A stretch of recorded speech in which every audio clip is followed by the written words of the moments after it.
Salutations everybody, it is Matty here today and welcome aboard to the Starfield hype train. Come on in. Look, ladies and gentlemen, right now we are gonna ride this thing straight into the Xbox Bethesda showcase on June 12th, where we'll finally see undoubtedly some Starfield gameplay and find out what this game is all about. Before that, however, you may be tuning into this video for one of two reasons.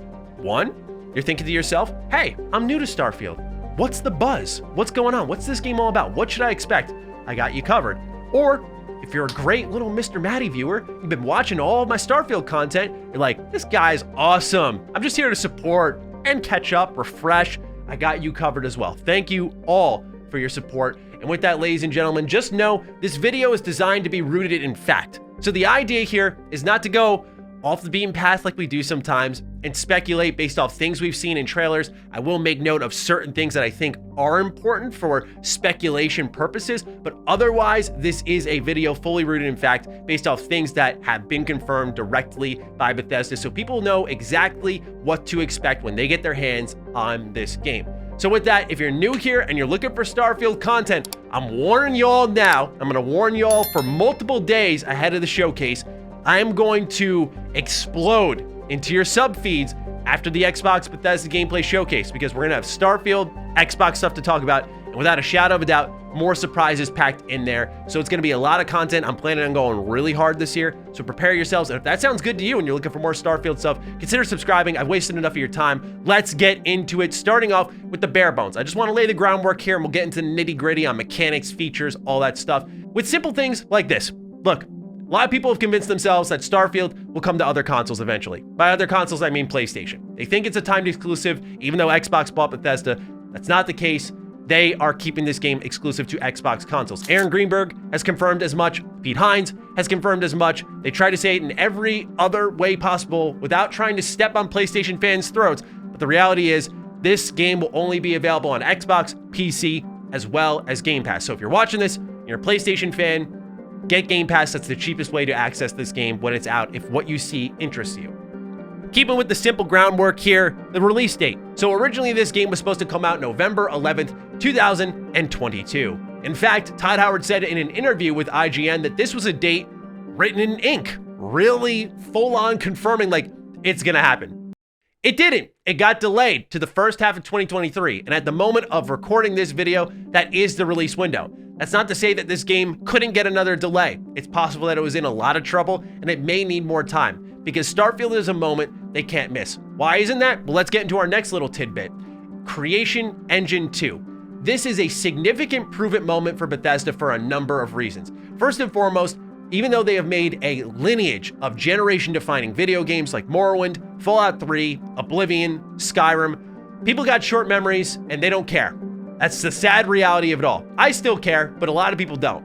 And a lot of people remember Fallout 76, a buggy, broken mess of a game that showed that the Creation Engine 1 was not flexible enough because it was already on its last legs with a game like Fallout 4, and they tried to turn it into a multiplayer engine. It completely collapsed, and we all know the horrible launch that was Fallout 76.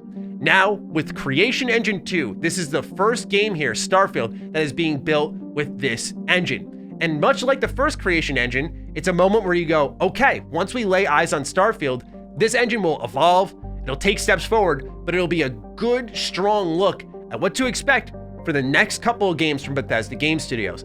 And Bethesda Game Studios has earned themselves the title of Bugthesda. So they're looking to wipe this one away. And it's a significant moment because they are making a next-gen exclusive game. This is only available on the Series consoles, and they're doing it on a brand new engine. Very unlike Bethesda if you've tracked them for years. Let's keep going though. How about the development timeline? Well, if we go back to 2018, Bethesda is claiming that this game has been in development for over 10 years. Todd Howard said to VentureBeat, we just talked about it, and then I guess it really picked up steam. We're going to do this, registered a trademark about 5 years ago, so at the moment of this interview, it was 2013.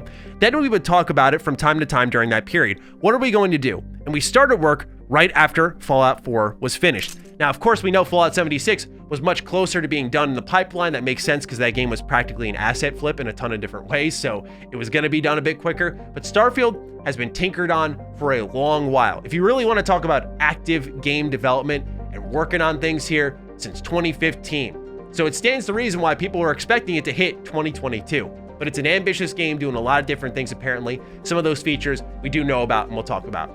How about the vibe of Starfield? Moving into this game, what can you expect? Todd Howard and Ashley Chang have their own individual definitions of what the Starfield experience will be like. Starting off with Todd Howard, he summed it up as, it's like Skyrim in space.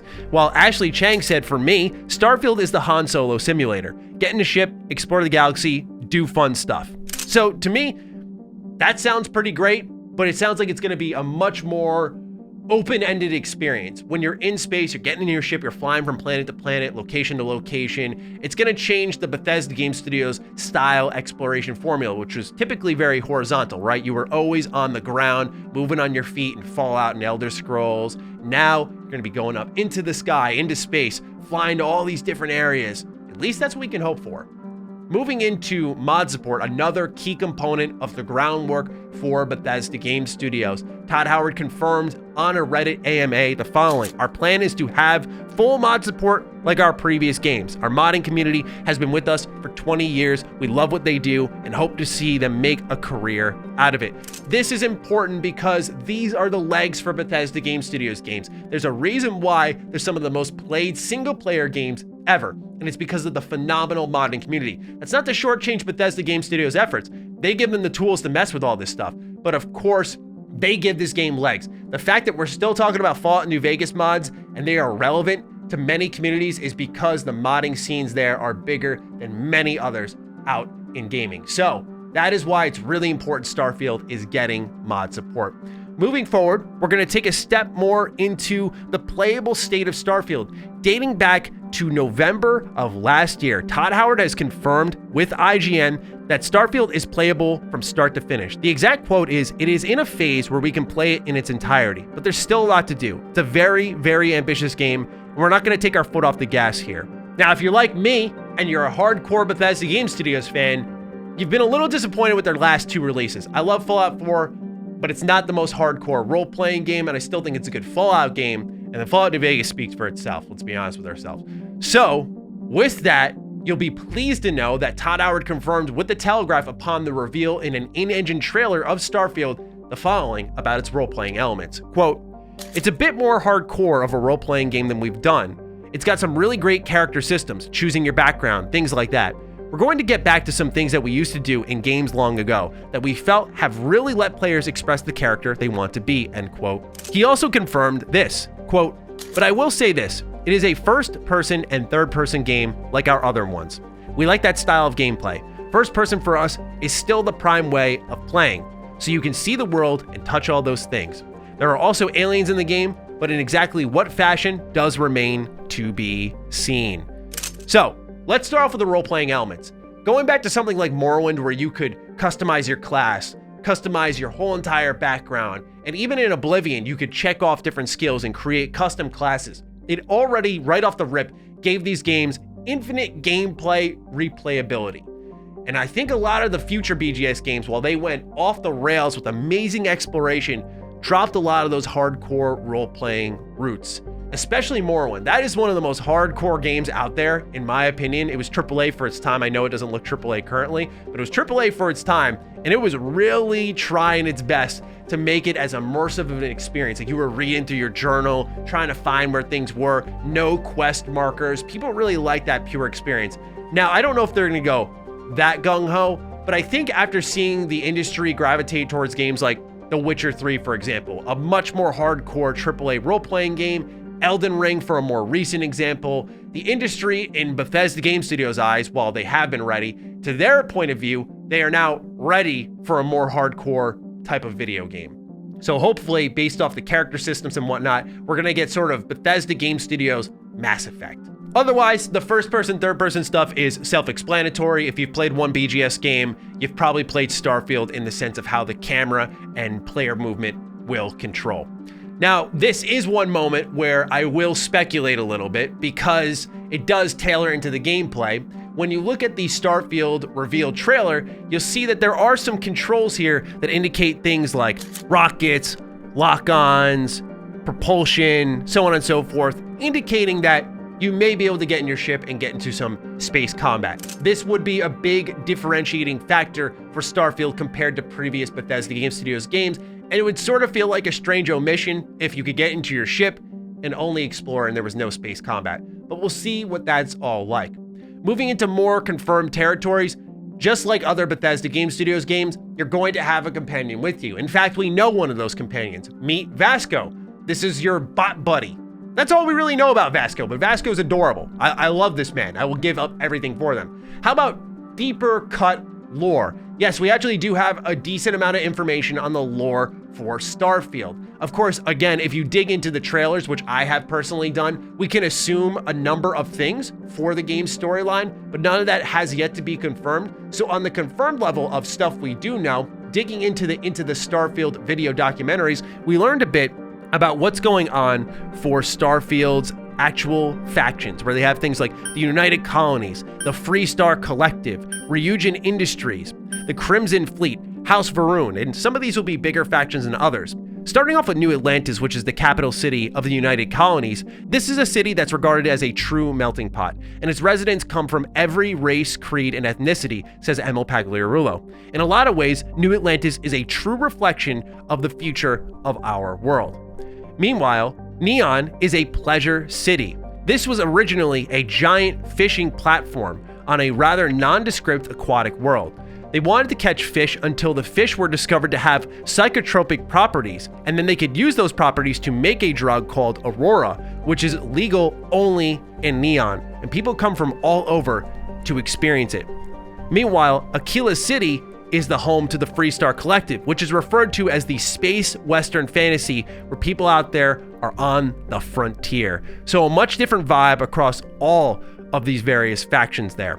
Now, when you're interacting with these factions, these companions, you're going to be having a lot of dialogue, right? For starters, Starfield has a ton of dialogue. It was confirmed by Todd Howard at the Tokyo Game Show that the game will have a complete Japanese localization, just like Redfall, and also that the game has over 150,000 lines of dialogue, where Fallout 4 had 111,000 and Skyrim had 60,000. We know just how big those games are. As of this moment in time, it is not confirmed, again, at this moment in time, that your character will be voiced, which could greatly inflate the script size, because for everything that's being said to you, you will likely have a response to them.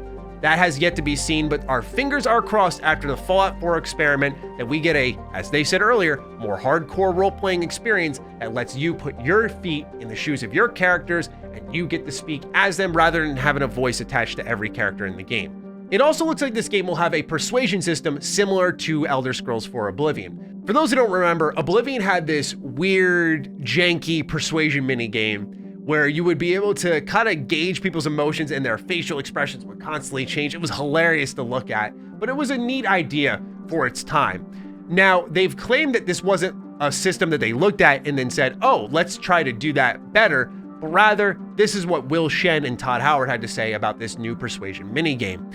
Quote, we sat down and it was funny because we didn't start with let's look back at the old Oblivion system, but there are a couple of beats there. You have to think about what's my risk here?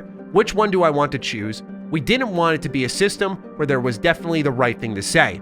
It feels like you're having a conversation where you're actually trying to persuade somebody of something. As far as new dialogue systems go, I think it's definitely one of the most successful ones we've had, end quote. Now, I know the opinion on the successfulness of a mechanic doesn't really matter to people trying to get a gauge for what to expect, but it sounds like a highly interactive interrogation system, if you will, that does build off a bit of what we saw in Oblivion, where you would press a face button while in conversation with them, and you would start to maybe try to bribe them a little bit. And I imagine if this is more hardcore, you could probably use like skills or threatening them to get your way through certain things and make them bend to your whims. We'll see if it ends up being that way. That is light speculation on my behalf. And with speculation in mind, let's wrap it up with just that. So one thing I do want to leave you all with is this right here. I did a full trailer breakdown of this. I'm not going to break it all down here again because it's a 15-minute video almost. So if you want to watch it, I'll have it linked in the description down below for you to check out. But there is this keystone that people are seemingly looking for in Starfield. And Todd Howard noted in the reveal trailer for Starfield are a number of really important details for the game. And as we broke it down, we could see that there was a coded chamber with a number of steps and rings on the outside. And there are a number of different constellation signs that could serve as pathways to solving how to get into the center. And this very thing that we are taking a look at is in the key art for Starfield.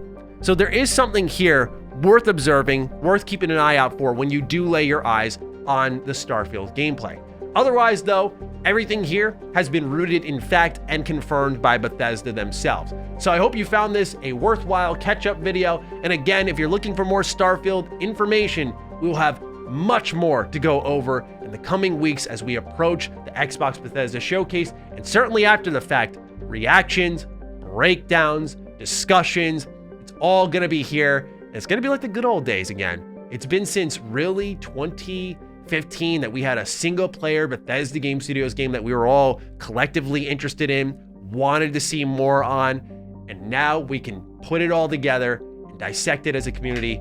And I can't wait. So thank you all so much for joining me on this ride. It is going to be a blast making it all the way to 2013 and also a little bit of suffering. But with that, I've taken enough of your time. Thank you so much for lending me some of yours. And with that, let me know your thoughts on Starfield in the comments down below. Be sure to follow me on Twitter, follow me on Instagram. Those links are in the description down below. And a big thank you to all the patrons, all the members who continue to support the hell out of the content here. Stay sexy, stay active. I love you all. Peace.